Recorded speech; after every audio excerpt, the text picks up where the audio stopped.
oró àkọ́dá ò dàbí àdàgbẹ̀yìn mo máa ń sọ fún gbogbo yín ẹ̀yin lẹ ní secret lọ gbogbo ọ̀rọ̀ yín báyìí cho ẹ̀yin tó la bẹ́ ẹ̀yin òkè tí wàá tún gbé jẹ́ okay ìwọ tó wà ní ọkọ ní boyfriend tó bí 5 tọ̀rẹ́ rẹ̀ sì mọ̀ tí ò sì tú ọ láṣìírí tó sì bẹ́ẹ̀ bò ó ẹnìkan ṣoṣo tó ń tún wá ń déètì tó ń fẹnu déètì pé eléyìí àti pé mo dóru eléyìí ẹni tí ò sì bá rí nìyẹn o mi ì lè dóru bọ̀bọ̀ yìí àmọ́ ó ṣe dáadáa fún un ó ń tó bẹ́ẹ̀ ń tọ́jú ẹ̀ ìwọ́dẹ̀ tún wá lọ bẹ̀ torí pé promo ló bó ti yẹ ó tún wá lọ dó bọ̀bọ̀ yẹn ó wá ní kì í ṣe ìwọ nìkan ló dó allegedly ní o ó ní ìyá rẹ̀ náà tó dó ń bẹ̀ irun òfò níran yín tẹ́lẹ̀tẹ́lẹ̀ mo sọ pé làǹdẹ̀ tí lókolóko okun kó tó gbẹ̀gbà sí ẹgbàgbé bóyá ìṣẹ̀lẹ̀ ó ní fídíò kan tí mo wò tẹ́ bá dẹ̀ ní di fídíò yẹn màá bá yín post ẹ̀ Marygold sọ fún làǹdẹ̀ pé ẹ̀yin náà máa ń ṣe bí ọkọ Marygold mọ nǹkan tó ń sọ ọmọbìnrin yẹn mọ nǹkan tó ń sọ ẹgbàgbé bóyá ìṣẹ̀lẹ̀ ó mọ nǹkan tó ń sọ òbò yín ò kì í gbé jẹ́ bẹ́ẹ̀ dẹ̀ yẹn ni kì í gbé jẹ́ ẹ̀yin náà wo fídíò yìí. ẹ bá mi tálé mi àti mọ́mì mi jọ pín ta ló dó mi tó dó mọ́mì mi jọ nítorí ọlọ́run o. Mary apààyàn máa ní wọ́n gẹ́ òyì o. adúpẹ́ pé kò ṣáà tí ì pẹ́ báyìí. ẹni yẹn ò tí ì kù. Mary tó ń gbọ́ fún ẹ tí gbogbo ilé tó ń ṣe drama yẹn náà. Mary wá ní kó máa wẹ̀ kò ní ìyàwó lára ẹ̀ ó ní kó máa wẹ̀ Mary má bínú jàre Mary má bínú Mary jọ má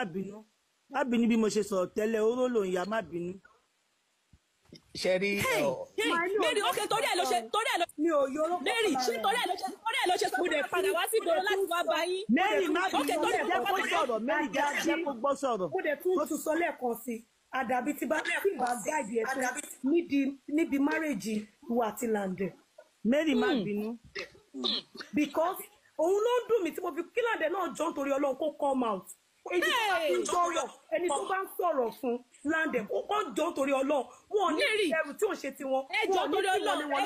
torí Ọlọ́run mo fẹ́ pẹ́ bá mi bẹ̀rẹ̀ lọ́wọ́ Mary dára pé ó kè ṣe torí nǹkan tí Mary ṣe kó mo bá wọn kó tó ń ṣe. ṣé tí náà lẹ sọ fún mi ní ti ẹ̀ẹ̀tì ẹ̀ náà tí mo fi wọ pé ó ṣe jẹ́ gbogbo ọ̀rọ̀ lẹ́ ń dìlé mi lórí mi ì sọ̀rọ̀ ẹni mo sọ̀rọ̀ tí bá tún wá sọ̀rọ̀ ńkọ́ òun láì tí sọ̀rọ̀ sí tí tó ti sọ pé ẹ ṣé torí ẹ̀ mo ṣe kinní kan. dára ó ṣe ẹ̀dá mi àìmọye nǹkan mo kàn wọ́n pé woman being ni wá èèyàn ṣẹ̀yàn òun dárí jẹyàn at the same time tí bá ní pé kí n rò wá kí n fi dá ẹlẹ́jọ́ ni mi ní ọdún náà mo ti yẹra fún ẹ náà tẹ́lẹ̀. èyí tó ti ẹ̀dá yìí ti tó jọ ṣàánú ẹ̀. èyí tó àdàbí tí bá fẹ́ wá burúkú fún marriage òun àti dára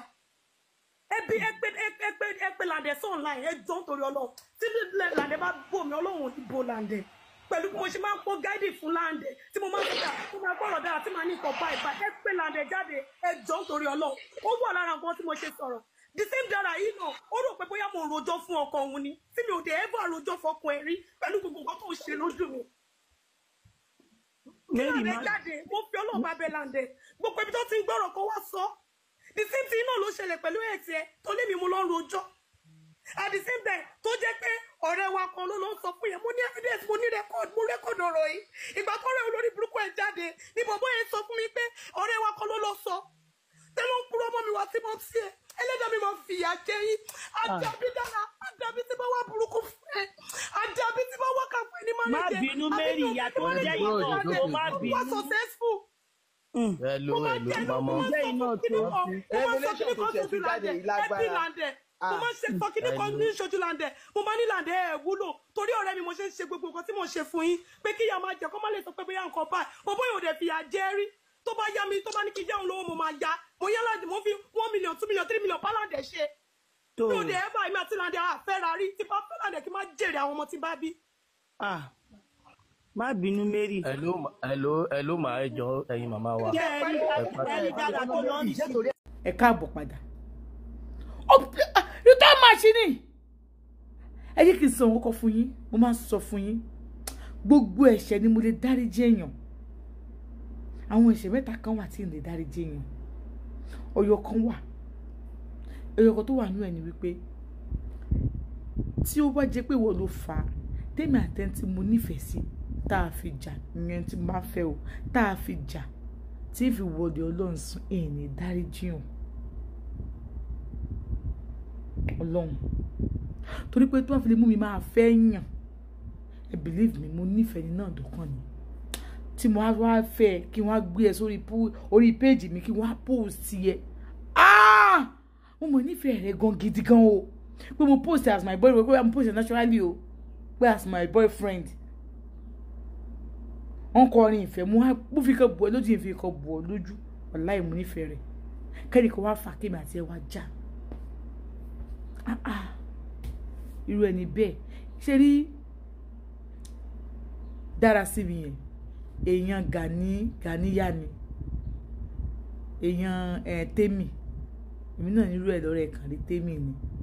lẹ́yìn àdúró ó ní boyfriend bíi 4 dojúmọ́ ní mo complain olè lóko ilé ìkéré oko ilé ìtóbi oko ilé náà kò ṣẹ̀ṣẹ̀ nítorí kó lóò tóbi ilé òkà ọ̀nà abẹ́ ètò ẹni tó kọ̀ tóbi tó ń do oníyẹn tiẹ̀ ìjọ tó wá ó fọwọ́n gbọ́mọ òun lẹ́kẹ̀ẹ́ òun tiẹ̀ ló kó wá tó bá tún wá almost 30,000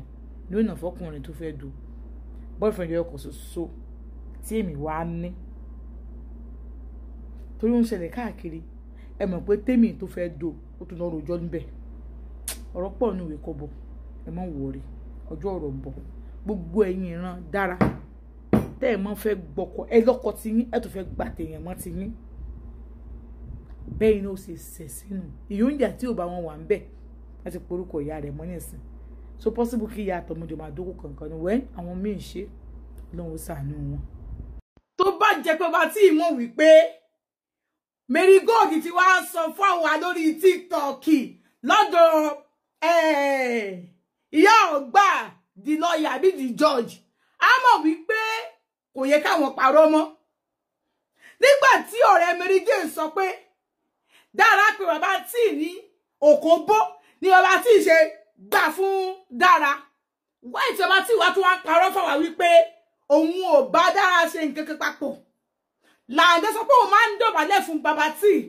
tí sọ pé ẹ̀kan lòun pàdé Lande rí tá ló parọ́ ní gbogbo wọn ẹ̀yin ẹ̀ gbọ́rọ̀ lẹ́nu bàbá tí. I've never met Lande's wife all my life, never spoken together. I don't even know what she looks like. Not until mid last year when Marigold called me in regards of MC job, because I'm a stand-up comedian as well. Hello, Babati. I'm somewhere in your estate. Sorry, can I come see you around in regards of the launching of my movie? And I said, okay, you can. And Marigold actually came. She badged me with a total stranger that I do not know. And I said, why do you have to come to my house bringing a stranger without my consent? This is not done. And Marigold said, that girl is a content creator and upcoming artist. Her name is Dara. That was how she introduced the girl to me. I overheard Marigold saying, Odakwe Babati Timo. I badged in my apartment there. Kini Babati Mo? I want to know. Tell me what Babati. It took me a while before she could confess to me. And Marigold told me that she's Lande's wife. I was like, wow, she's Lande's wife. Why can't you introduce her to me as Lande's wife? Why introducing her to me as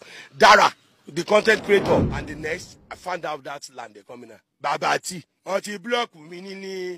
block me loju aye. I was like, is this his clouting? Ẹ̀yin aláyé bàjẹ́, ẹ̀yin àgbà òṣèré, tá máa dọ̀bálẹ̀ fún ní industry. I was shocked. Tẹ́ man dọ̀bálẹ̀ fún industry. I only saw Lande once in my life. Putting this to you, Lande. I need all the evidence levied against me. Present the evidence to the world where I am sleeping with your wife and having affairs with your wife. Ṣé ti gbọ́? Ẹ ti gbọ́ ti Mary ọ̀rẹ́ Dára. Tí yẹn ọmọ yìí òun ló tí ibi tí téyàn sọ Ọlọ́run wà ńbẹ̀ tí bàbá tí yẹn di ọ̀rọ̀ tí yẹn sọ èèyàn lè pọkùnrin lókòbó kó dẹ̀ máa wò ìyá ọgbà èèyàn lè pọkùnrin bàbá tí lókòbó ni. Ó ní pé ẹ̀dẹ̀ ṣe bí àṣẹ ń ṣọkùnrin ni ẹ̀yin ni ẹ wà láàrin àwọn obìnrin méjì ẹ̀dẹ̀ ṣe bí mo tún wá ń sọ pé Dára ẹ mọ̀ mo máa ní mo tábà tí wọ́n ta èmi ló yẹ kí n máa ṣe nǹkan tó ń ṣe ìwọ ló tún ṣe. tó bá ti wọ́n ta mo máa ń rí pàkéjì á jẹ́ kí n mọ̀ pé mi òun ò ṣe rí pàkéjì sẹ̀ kí n má rí pàkéjì òun kí mo tún wá fẹ́ ṣe. ẹ̀yin ẹ̀yà ti rókòdù ọ̀rọ̀ oyè yín ó ń pèèyàn kan lókòbó ẹni ẹ̀dẹ̀ fún ìṣòkòbó ibẹ̀ ti àní lọ sàlẹ̀. Ẹ fi rọ́bò because a lot mo tẹ̀ tí ń gbọ́ lọ ohun ẹ̀ sọ pé mo mọ̀ọ́mọ̀ sọ̀rọ̀ kó lè jáde sí mi ni ká wá jọ mu ká wá gbogbo àtàwọn ilé tí mo fẹ́ sọ àti gbogbo nǹkan tó wà lọ́kàn máa ń ṣe wá put ẹ̀ out torí àwọn kan wà tó ti bá sọ̀rọ̀ ilẹ̀ máa bàjẹ́ mo kàn ó sókè kí n sọ kì í. so nísìbẹ̀ o ti challenge ẹ̀ ọkọ ẹ sọ pé òun fún ẹ ṣe wúkọ mo dẹ̀ tí wá lẹ́mìí kọ́. èmi kọ́ mi ìbí lájọ tó ti wà ní ọkùnrin mi ìgbé fọ́kùnrin rí tó bá sọ pé tàbí mo máa ń pìlẹ̀ wọn pé ìyàwó lágbájá ni àwọn tí wọ́n ń béèrè tó ti béèrè ẹ̀ lọ́wọ́ mi rí tó bá wà níbà wọ́n á máa gbọ́ mi ò ever gbé fún ọkùnrin rí mi ìgbé fọ́kùnrin rí. ẹ̀yin èèyàn mi dẹ̀ rò pé òun ló fi ń ṣe wúkọ èmi rò pé ẹni tí ṣe wúkọ kò Ọlọ́run dáríjì mi o. ẹ lè wá yóò gbà ẹ lè rányàn àdúgbò mi kò ń ṣe mòwe ní ọ̀dọ̀ mi ẹ rányàn wà sádùúgbò wa kẹ wá béèrè wọ́n mọ̀ ọmọ mi dáadáa wọ́n mọ̀ ọmọ mi dáadáa mi fẹ́ lè sọ pé orúkọ ọgọ́ tí mi ò jẹ́ ládùúgbò ó fún mi bọ̀ torí pé ó ti jẹ́ ọ̀rẹ́ pé a ti jọ wà kò dẹ́ pé bóyá ọ̀rẹ́ mi náà girlfriend ẹ̀ ló kan ló jẹ́ kí n mọ̀ tó jẹ́ godfather mi ìgbà tó wọ́n ní à pé ẹni yìí girlfriend àwọn ni ó wà ní industry ó ṣòṣì náà lọ́dọ̀ máa yẹn tí máa yẹn náà ka ni àwọn ọ̀rẹ́ máa yẹn mẹ́ta ló níwà tẹjọ ní nǹkan pọ̀ tí máa yẹn tó rí ẹ máa yẹn ló gbalé fún tó wá bí ni pé èmi mo tún lọ sọ fún máa yẹn náà máa yẹn dẹ̀ ka ẹ red handed mi ìmọ̀ kọ́kọ́ pa ẹ̀ náà èmi yìí náà ló ń dúnnu mọ́ fún ẹ lọ gbogbo kíní ìbáyìí òun ló máa kọ́ sí. ó ṣe yẹ dáadáa Marigold ó ṣe yẹ dáadáa ó gbọ́kùnrin fún rí. mi ìgbé fún rí o mi ìgbọ́kùnrin fún rí o. ẹ jẹ́ ká. tó bá ní mo gbọ́kùnrin fún ọkọ̀ jáde ó dẹ̀ fọkùnrin náà mi ìgbọ́kùnrin fún rí o lágbàá tó ti wà ní ọkọ̀ mi ìgbé ọkùnrin báyìí mi ìgbé fún rí. ó ṣe yẹ dáadáa ó ṣe yẹ dáadáa like because nǹkan táwọn arò ni pé wọ́n ló ń supply káàkiri. nígbà wo ni supply ẹ o. gbọ́ngàn ni labalúùbù. àmọ́ tó gbọ́ngàn ni original labalúùbù lù. ayọ̀ pé Marigold Ọlọ́run dáríjì o torí èmi náà rò bẹ́ẹ̀ olúwa tó bá jẹ́ṣẹ̀ ní astagafula Ọlọ́run dáríjì mi o. ó dẹ̀ lóhun ò gbọ́kùnrin fún rí. so ṣé tó wá sọ ni pé òun gan ló máa ń ṣe mọ́kùnrin. òun ni ó máa ń fẹ̀dí ọkùnrin fúnra rẹ̀ o. ó máa ń fẹ́. Marigold níwájú ọlọ́ àtẹ̀yàn ó ní bàbá tí ó mọ̀ pé ìyàwó làǹdẹ̀ ni. ó mọ máa yẹn ò mọ̀ ibi téèyàn sọ Ọlọ́run ó mọ̀ ìgbà tí mo tó sọ gan òun gan ló wá tún sọ pé ìwọ ló fẹ́ pa ló fẹ́ làǹdẹ̀ ló fẹ́ rán lọ sí ọ̀run kínní kan tó dẹ̀ fi sọ̀rọ̀ yẹn pé òun kọ́ o. ṣé ẹ ti gbọ́ ta ló wá ń parọ́ please write it in comment section who is lying thank you. ǹjẹ́ ti gbọ́ gbogbo nǹkan tí làǹdẹ̀ sọ ń pa ìyàwó ẹ̀ kókò parọ́ mọ́ ṣé ti gbọ́ ǹjẹ́ ti gbọ́ pé bàbá tí ìbáyàwó làǹdẹ̀ sùn lóòótọ́ ni pé kì í ṣe rọ́ kí n tó wá sọ̀rọ̀ lọ ẹ̀yẹ wà àwọn fídíò yìí. sọ̀rọ̀ tìgbà tí Mekashi yìí ọmọ afẹ́ wa kújọ bẹ́ẹ̀dẹ̀ mi tí Mekashi fẹ́ wa nìkan ni ọmọ yẹn gbé wá síbẹ̀ mo wá sọ fún Dára mo ní Dára bòbó yìí tó sọ pé òun fẹ́ yìí láàrin èmi àti ẹ̀ ṣó mọ̀ pé ọmọ afẹ́ wa tó máa ń respect wa òun ló fẹ́ kó wá rí ẹ níbi ìdọ̀tí pé òun bá òun fẹ́ ọkọ tó dẹ̀ mọ̀ pé wà ń lé ọkọ báwo ni gẹ́ yìí ṣe máa fíw láàrin èmi àti ẹ ó ní kò fẹ́ ó kàn gbóúnjẹ wá fún ni láìláì kó sọ pé òun gan béèrè òun sọ pé máa ní ó dẹ̀ ń sọ Mekashi ọ̀hún mo sọ fún Mekashi ọ̀hún mo ní pé ṣé mọ̀ pé ìyàwó Dára ni ìyàwó làǹdẹ̀ ni Dára ni Mekashi sọ fún mi pé làǹdẹ̀ ò introduce ẹ̀ sóhun àti ìyàwó kò dẹ̀ kan òun statement tó sọ fún mi nìyẹn tí mo ní kò ṣé dandan ni kó introduce yín kẹ́ tó mọ̀ pé ìyàwó ẹ̀ ni ojú yín fọ́ ẹ̀rí ni ó dẹ̀ sọ ó ní kò introduce mú dẹ̀ ra gbẹ́nu kí ni mo tún fẹ́ ṣe ṣé màá pàbókè máa wá tí bá pariwo àwọn èèyàn máa ìgbà yẹn gan lè pè mí máa pọ̀ jù tó máa ní lórí burúkú ó fẹ́ dalé ọ̀rẹ́ ẹ̀rù nígbà tí ò sí nílé ọkọ nǹkan táwọn èèyàn máa sọ nìyẹn. mo gẹ̀tẹ̀ mẹ́ mo gẹ̀tẹ̀ àgàgà ọkọ gan ìfẹ́ ti dorí ọkọ rú. wọ́n ṣe ṣó láàrin àwọn ọ̀rẹ́ wa yìí kan níjọ́ tó ń ṣe ṣó tí ọ̀rẹ́ wa kan náà rí ẹgbẹ́ ó ní ẹgbẹ́ nǹkan tó yẹ pé ó wà náà tí wọ́n tájọ sọ̀rọ̀ náà ó lọ́rọ̀ kan tó sọ fún mi náà tí ẹgbẹ́ náà rí o tó ń sọ pé àwọn sọ pé Dára kí ló tó ṣe é ṣe gbogbo nọ́ọ̀sẹ̀sì gbá ló bẹ̀rẹ̀ gbogbo pálapàla wọn ní kò tẹ̀dọ̀ àwọn náà àwọn tẹ̀ ti bìlífù yẹ kò ti change ẹ̀gbọ́n yẹn náà ó tún gbé bọ̀bọ̀ yẹn wá sí àǹtí ẹ̀ sọ pé ó gbé bọ̀bọ̀ yẹn wá jọ bẹ́ẹ̀ di àwọ̀ kí làwọn ti fẹ́ sọ̀gbà táwọn ti sọ̀rọ̀ tí ó gbọ̀ ṣáwọn máa pa ni wọ́n láwọn lè pa náà ó dẹ̀ tún gbé bọ̀bọ̀ yẹn náà ó tún gbé wá ìjọ pátì wọn tí làǹdẹ̀ ò lọ ọ̀rẹ́ wa tó rí tí wọ́n sọ pé lára ọ̀rẹ́ wa kan náà tó wá ní Dára ṣé lóòótọ́ òun ti ń gbọ́ gbogbo kíni ṣé lóòótọ́ ni kíni ó ní kí ló kàn ní pé kí ló kàn tiẹ̀ géèyàn tó ń sọ fún pé tó bá tẹ̀ tún ṣe ó tún ṣe lójú àwọn àbúrò ẹ̀ nǹkan tí gẹ́ẹ̀ sọ fún nìyẹn o the next olóṣọ̀nù gẹ́ẹ̀ náà dẹ̀ lòun dẹ̀ gbẹnu òun dákẹ́ pé òun dẹ̀ ti sọ àti sọ. ẹ̀kọ́ tó fẹ́ láǹdẹ̀ bó ṣe rí náà nìyẹn. bó ṣe rí nìyẹn mi ò lè parọ́ torí kò tẹ̀ sí nǹkan tí mo fẹ́ fi rọ́bò because a lot tí mo tẹ̀ ti ń gbọ́ lọ ohun ẹ̀ sọ pé mo mọ̀ọ́mọ̀ sọ̀rọ̀ kó lè jáde sí mi ni ká wá jọ mu ká wá gbogbo àtàwọn ilé tí mo fẹ́ sọ àti gbogbo nǹkan tó wà lọ́kàn máa ń ṣe wá put ẹ̀ out torí àwọn kan wà tó ti bá sọ̀rọ̀ ilẹ̀ máa bàjẹ́ mo kàn ń sókè kí n sọ fún mi. so nísìbẹ̀ o ti challenge ẹ̀ ọkọ ẹ sọ pé mò ń fún ẹ ṣe wúkọ mo dẹ̀ tí wá lé mi kọ́. èmi kọ́ mi ìfi lájọ tó ti wà ní ọkùnrin mi ìgbé fọkùnrin rí tó bá sọ pé mo máa ń pè wọ́n pé ìyàwó lágbájá ni àwọn tí wọ́n ń béèrè tó ti béèrè ẹ̀ lọ́wọ́ mi rí tó bá wà níbà wọ́n á máa gbọ́ mi ò ever gbé fún ọkùnrin rí mi ìgbé fọkùnrin rí. ẹ̀yin èèyàn mi dẹ̀ rò pé òun ló fi ń ṣe wúkọ èmi rò pé Ọlọ́run dáríjì mi o. ẹ lè wá yóò gbà ẹ lè rányàn àdúgbò mi kò ń ṣe mòwe ní ọ̀dọ̀ mi ẹ rányàn wá sádùúgbò wa kẹ wá béèrè wọ́n mọ̀ ọmọ mi dáadáa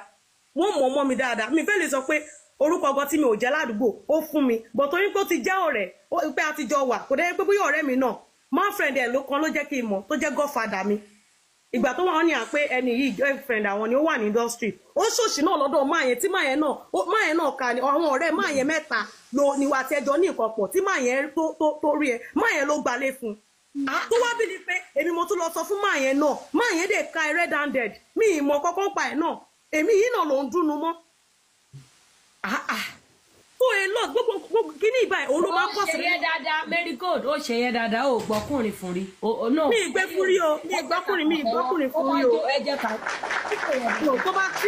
ní mo gbọ́kùnrin fún ọkọ jáde ó lè sọ ọkùnrin náà mi ìgbọ́kùnrin fún rí o lágbàá tó ti wà ní ọkọ mi ìgbé ọkùnrin báyìí mi ìgbé fún rí. ó ṣe yẹ dáadáa ó ṣe yẹ dáadáa like because nǹkan táwọn arò ni pé ìwọ ló ń supply káàkiri. nígbà wo ni supply ẹ o. gangan ni labalúùbù àmọ́ tó gangan ni original. ibẹ̀ ti àní lọ sàlẹ̀ ọlọ́gbọ́n nìkan ló lè yọ. ẹ káàbọ̀ padà ẹ tún wọlé. àti yẹn ọmọ yìí òun ló ibi tí téèyàn sí Ọlọ́run wà bẹ́ẹ̀ tí bàbá tí yẹn ọ̀rọ̀ tí yẹn sọ èèyàn lè pọkùnrin lókòbó kó dẹ̀ máa wò ó ìyá ọgbà èèyàn lè pọ. bàbá tí lókòbó ni. ó ní pé ẹ̀dẹ̀ ṣe bí àṣìṣe ń ṣọkùnrin ni ẹ̀yin nìkan ẹ wà láàrin àwọn obìnrin méjì ẹ̀dẹ̀ ṣe bí mo tún wá ń sọ pé dára ẹ mọ̀ mo máa ní mo tábà tí wọ́n ta. èmi ló yẹ kí n máa ṣe nǹkan tó ń ṣe ìwọ ló tún ṣe. tábà tí wọ́n ta mo máa ń rí pàkéjì á jẹ́ kí n mọ̀ pé mi òun ò ṣe rí pàkéjì sẹ̀ kí n má rí pàkéjì òun kí ni mo tún wá fẹ́ ṣe. ẹ̀yin èèyàn àti rókòdù ọ̀rọ̀ oyè yín ó ń pèèyàn kan lókòbó ẹni ẹ̀dẹ̀ fún ìṣòkòbó. ibẹ̀ ti àní lọ sàlẹ̀. ẹ fi rọ́bò because a lot tí mo tẹ̀ ti ń gbọ́ lọ ohun ẹ̀ sọ pé mo mọ̀ọ́mọ̀ sọ̀rọ̀ kó lè jáde sí mi ni ká wá jọ mu ká wá gbogbo àtàwọn ilé tí mo fẹ́ sọ àti gbogbo nǹkan tó wà lọ́kàn máa ń ṣe wá put ẹ̀ out torí àwọn kan wà tó ti bá sọ̀rọ̀ ilẹ̀ máa bàjẹ́ mo kàn ń sókè kí n sọ fún mi. so nísìbẹ̀ o ti challenge ẹ̀ ọkọ ẹ sọ pé mò ń fún ẹ ṣe wúkọ mo dẹ̀ tí wá lé mi kọ́. èmi kọ́ mi ìfi lájọ tó ti wà ní ọkùnrin mi ìgbé fọkùnrin rí tó bá sọ pé mo máa ń pè wọ́n pé ìyàwó lágbájá ni àwọn tí wọ́n ń béèrè tó ti béèrè ẹ̀ lọ́wọ́ mi rí tó bá wà níbà wọ́n á máa gbọ́ mi ò ever gbé fún ọkùnrin rí mi ìgbé fọkùnrin rí. ẹ̀yin èèyàn mi dẹ̀ rò pé òun ló fi ń ṣe wúkọ èmi rò pé fi ṣe wúkọ kò. Ọlọ́run dáríjì mi o. ẹ lè wá yóò gbà ẹ lè rányàn àdúgbò mi kò ń ṣe mòwe ní ọ̀dọ̀ mi ẹ rányàn wá sádùúgbò wa kẹ wá béèrè wọ́n mọ̀ ọmọ mi dáadáa wọ́n mọ̀ ọmọ mi dáadáa mi fẹ́ lè sọ pé orúkọ ọgọ tí mi ò jẹ́ ládùúgbò ó fún mi bọ̀ torí pé ó ti jẹ́ ọ̀rẹ́ pé a ti jọ wà kò dẹ́ pé bóyá ọ̀rẹ́ mi náà girlfriend ẹ̀ ló kan ló jẹ́ kí n mọ̀ tó jẹ́ godfather mi ìgbà tó wọ́n ní à pé ẹni yìí girlfriend àwọn ni ó wà ní industry ó ṣòṣì náà lọ́dọ̀ máa yẹn tí máa yẹn náà ka ni àwọn ọ̀rẹ́ máa yẹn mẹ́ta lo níwà tí ẹjọ́ ní nǹkan pọ̀ tí máa yẹn tó rí ẹ máa yẹn ló gbalé fún tó wá bí ni pé èmi mo tún lọ sọ fún máa yẹn náà máa yẹn dè ka ẹ red handed mi ìmọ̀ kọ́kọ́ pa ẹ̀ náà èmi yìí náà ló ń dúnnu mọ́ fún ẹ lọ gbogbo kíní ìbáyìí òun ló máa kọ́ sí. ó ṣe yẹ dáadáa marigold ó ṣe yẹ dáadáa ó gbọ́kùnrin fún rí. mi ìgbé fún rí o mi ìgbọ́kùnrin fún rí o. ẹ jẹ́ ká. tó bá ní mo gbọ́kùnrin fún ọkọ jáde ó lè sọ ọkùnrin náà. mi gbọ́kùnrin fún rí o lágbà tó ti wà ní ọkọ mi gbé ọkùnrin báyìí mi gbé fún rí. ó ṣe yẹn dáadáa ó ṣe yẹn dáadáa like because nǹkan táwọn arò ni pé ìwọ ló ń supply káàkiri àmọ́ pé mi supply ẹ o gangan ni labalúbù àmọ́ pé gangan ni original labalúbù lù. a rò pé very good Ọlọ́run dáríjì o torí èmi náà rò bẹ́ẹ̀ Olúwa tó bá jẹ́ṣẹ̀ astagafula Ọlọ́run dáríjì mi ó dẹ̀ lóhun ò gbọ́kùnrin fún rí so ṣé tó wá sọ ni pé òun gan ló máa ń ṣe mọ́kùnrin. òun ni ó máa ń sẹ̀dí ọkùnrin fúnra rẹ̀ o ó máa ń sẹ̀dí. ẹ very good níwájú ọlọ́àtẹ̀yàn ó ní bàbá tí ó mọ̀ pé ìyàwó làǹdẹ̀ ni. ó mọ wọn máa yẹn ò mọ̀ ibi téèyàn sọ Ọlọ́run ó mọ̀ ìgbà tí mo tó sọ gan òun gan ló wá tún sọ pé ìwọ ló fẹ́ pa ló fẹ́ làǹdẹ̀ ló fẹ́ rán lọ sí ọ̀run kí nìkan tó dẹ̀ fi sọ̀rọ̀ yẹn pé òun kọ́ o. bọ̀ bàbá ẹ jẹ́ ká jọ sọ ta la rí báwí ìyàwó ilé alágbèrè la rí báwí má pa mí o ìyàwó mi má pa mí o ìyàwó àsìkò ìrìn gbèrègbèrè tó máa mi ò tẹ̀ tẹ́mi lọ́rùn o ìrìn gbèrègbèrè tó mi ò. ṣe ti wá rí báyìí irú èèyàn tó ń sọrú ọ̀rọ̀ báyìí jáde ẹ wò ó àti wá gbọ́ pé òun ló ń pọ ọmọlẹ̀kejì ẹ̀ lẹ́kún torí pé wọ́n pè é pé òkòbó nìyẹn ó wá torí ẹ̀ ó wá lọ báyàwó ọ̀rẹ́ ẹ̀ lájọṣepọ̀ ìyàwó ọ̀rẹ́ ẹ̀ ti ẹ̀kọ́ bí ọmọ lẹ́yìn ló ṣe jẹ́ sí nàdẹ̀ jẹ́ sí bàbá tí tó bá rí a máa kí pẹ̀lú respect ọ̀pọ̀lọpọ̀ ẹ̀ pọ̀ ní gbogbo ẹ̀yin tẹ̀ ń wo fídíò yìí o àwọn àbúrò yín ládùúgbò àwọn ìyàwó wọn lè lé káàkiri bọ́kọ ẹ bá mọ̀ pé wọ́n fẹ́ kò sí tọ́kọ ẹ fẹ́ ṣe story kan bọ̀ tí mo fẹ́ sọ fún yín mo ní kí n ní sùúrù ni kí n tó sọ story yẹn fún yín story yẹn ń bọ̀ gidi gan mo fẹ́ káwé máa fẹ́ kẹsẹ̀ ńlẹ̀ àbí ká ti wà láàrin gbùngbùn àwẹ̀ kí n tó sọ story yẹn fún yín lórí ètò yìí náà ni ẹ sì má gbàgbé wípé àti ráyè sí wa ní ọ̀dọ̀ àwọn tó ọ̀dọ̀ àwọn sanwó díẹ̀díẹ̀ àdùpẹ́ lọ́wọ́ àwọn bàbá wa kan àbí kí ló kọ́ àwọn bọ̀dá wa kan dàtà fẹ́ install ẹ̀ mo bá wọn sọ̀rọ̀ ilé kan àbá send owó sí mi àbá fi install ẹ̀ ẹ wá jẹun parí lẹ́rìn kan bó ṣe wáyé àti ìlè lò wọ́n láfi ká lọ ra kí ló rí pẹ̀ síbẹ̀ ká lọ ra stab wall stab sí àdẹ̀nà 80,000 ní 2,000 kìíní wọ́n ní ká ra 3,000 àbí 5,000 1.5 kìíní lélẹ̀ 1.5 naira ara 1.5 horsepower inverter ni bọ̀ iná àdúgbò wa lò iná àdúgbò wa tí yóò gbé pumping machine tó kéré jù àbí àgbàkámú náà ni ẹjọ́ mo ti ẹ̀fẹ́ fílé ìtì ẹ̀jọ́ sí lọ́rùn èèyàn kan tó tiẹ̀ máa kọ́ sọ pé àṣeun wàhálà ẹ̀ sì pọ̀ jù jẹ́ kí n fún ẹ lówó kó fi ra inverter kó fi ra kínní àwọn èèyàn ti fẹ́ wá àwọn olókìkí àwọn olóró kí wọ́n bá wa sọ̀rọ̀ àti fẹ́ gbé àwọn èèyàn wá kí wọ́n mọ̀ pé ọgbẹ́ni tọ́nà ti kúrò ní kékeré àmọ́ bí ó bá sówó kó sọ̀rọ̀ ọlọ́run bó bùkún gbogbo wa sáwọn tó fún wa lówó tá a fi fix ẹ̀ fẹ́ lọ bá àgbo gan àti fògbówó àgbàdo fi ṣe stúdíò tán ọlọ́run ṣàánú wa ẹjọ́ mo tọrọ ní 80,000 ní mo tọrọ ní máa jọ pàkàlà mo tọrọ lọ́wọ́ yín ni ó yẹ kí n polówó àwọn kìíní fún yín àmọ́ mi ò ní polówó fún yín but wọ́n tó bá jẹ́ followers mi tó wà lórí YouTube mi tó bá sì ní high blood pressure àmọ́ tí nǹkan ọmọkùnrin yẹn sì kéré ó ní problem ni kí ni oil yẹn kí wà láì kí mọ̀ ṣeré kì í ṣeré má fi kan orí o bó bá fi kan orí o mọ̀ tóbi ni mo yẹ fi oil pa ọkọ tán ó wá wò pé oil tó kù kó fi po orí ẹ̀ máa tóbi ni má fi po orí o òkú ẹ̀ nìkan kó bá fi pa ó wà confam ni bí o bá ti bẹ̀ lára mo ò lò bí mo ṣe ní kó lò ni mo ní 11 days má sùn mọ́bìnrin ó yẹ kí n polówó ilé náà fún yín kòkòrò inú ẹ̀jẹ̀ ẹlòmíì àti gbẹ́ra ní máa fọ eléyìí máa fọ ní tí wàá pò mọ̀ṣẹ́ tí wàá máa fi wẹ̀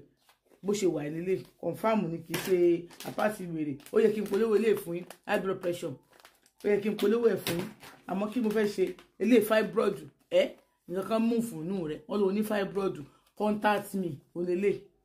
ebi ò ní pa ibi tá a ti rówó ṣe studio náà rèé o diabetes ò ní wọ́n ẹlòmíì ò fẹ́ ẹlòmíì ò láìkí kó máa dà nǹkan sẹ́nu ṣẹ́ṣẹ́rí ó wà sí o wàá já nǹkan ẹni wàá bẹ̀rẹ̀ sí wàá já tọ́ báyìí wàá máa lò méjì ní adá sẹ́nu wàá mú mi sí ewé àtegbò ni confam ewé àtegbò ló wà nínú ẹ̀ ewé àti egbò ni confam ewé àtegbò onú wà ńbẹ̀ so bí mo ṣe ń sọ̀rọ̀ lọ fún yín àti wàá gbọ́ gbogbo àwọn ṣẹ́rí ní industry I don't want to talk too much about the industry but mo sọ fún yín ìranù ti wà ńbẹ̀ kì í ṣe ni ìranù yìí ó ti wà látòrí àwọn àgbààgbà wọn ní tó máa tún wá du ẹ̀tàn àwọn tó máa sọ pé